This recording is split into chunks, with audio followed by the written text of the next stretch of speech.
पौराणिक कथाओं के अनुसार भगवान शिव बिना किसी वाहन के ही संपूर्ण संसार में विचरण करते थे।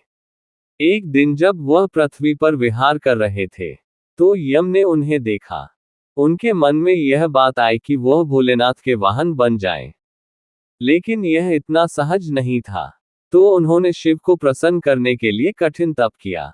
यम के तप से शिव शंभु प्रसन्न हुए और उन्होंने यम को बैल रूप में अपना वाहन स्वीकार किया। भोलेनाथ ने बैल रूप को इसलिए चुना क्योंकि बैल अत्यंत भोला होता है। उसके मन में किसी भी प्रकार का छल कपट नहीं होता। यही वजह है कि भोले बाबा ने बैल यानी कि नंदी को अपना वाहन नियुक्त किया। यही नहीं, शिव जी ने नंदी को अपना प्रधान सेनापति भी बनाया। कहा जाता है कि भगवान शिव की सेना नंदी बाबा के कहने पर ही चलती है।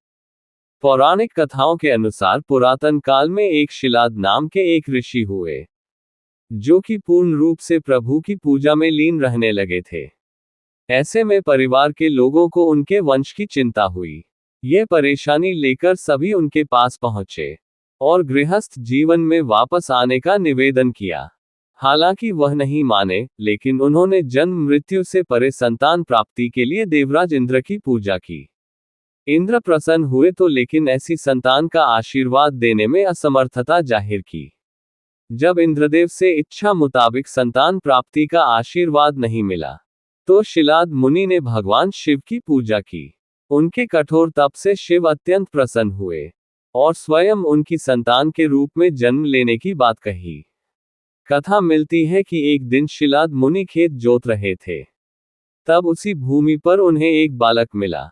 वह उसे घर ले आए और उसका नाम नंदी रखा।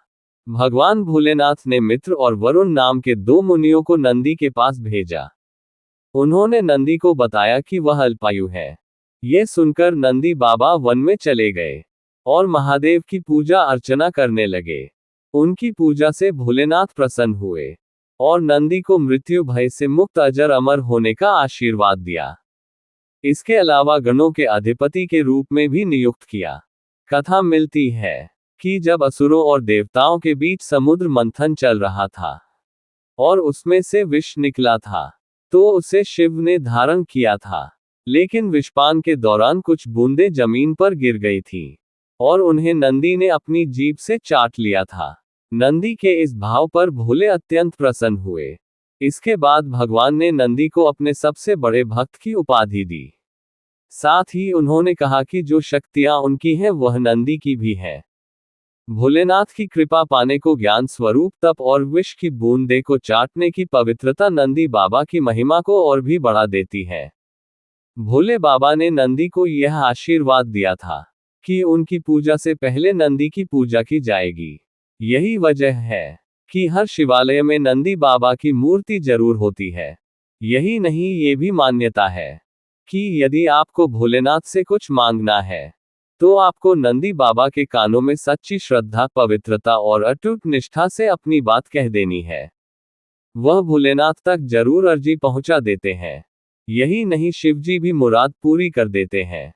अगर आपको ये कहानी पसंद आए तो प्लीज चैनल को सब्सक्राइब, वीडियो को लाइक, शेयर, कमेंट जरूर करें।